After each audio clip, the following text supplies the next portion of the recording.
Good morning, ladies and gentlemen. Today we are going to talk about phrases.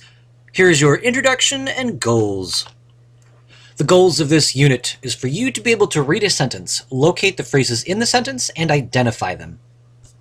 Then you need to be able to identify the words that the phrases modify. You also need to be able to identify the part of a sentence where a noun phrase is located. All of this material can be found in Chapter 3 of your textbook, so if there are things you do not understand, you can look up extra information there. Let's look at some examples. When you are done with this unit, here are some things that you need to be able to do. In this first sentence, which reads like this: "The Keebler elves living in my walls were eaten by my cat Twiggy." You need to be able to identify these. Let's see here. Living in my walls.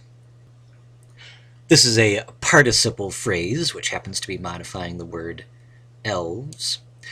In my walls is also a phrase, is a prepositional phrase, happens to be modifying the word living. By my cat is a prepositional phrase, describes the word eaten. Twiggy is an appositive phrase. It renames the word cat. Here's our second sentence. "It appeared that the elves tried to assault Twiggy because I found small spears and a tiny catapult in the kitchen where the battle took place." Let's see.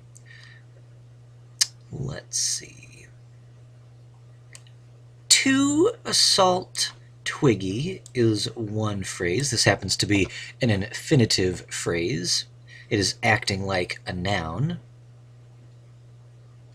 In the kitchen is a prepositional phrase, describes where I found things.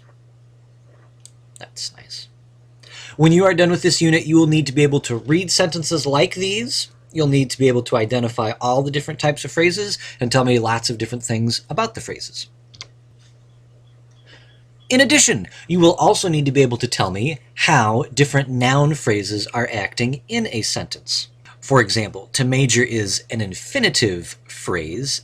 In this case, it is acting as a direct object, or a DO.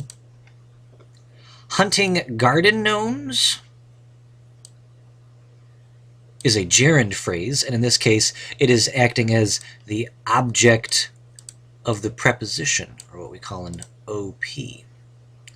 Down here in this sentence, hiking through the mountains with garden gnome leather hiking boots is the best. This phrase right here is a gerund phrase, and it happens to be acting as the subject of a sentence. Ta-da! Before we move on, let's get a large overall definition for the word phrase.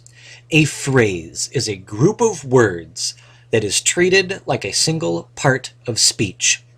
So we've talked about parts of speech before. We have nouns and pronouns and adjectives and adverbs and on and on and on. But a phrase is a group of words that is treated like a single part of speech. We have 5 types of phrases.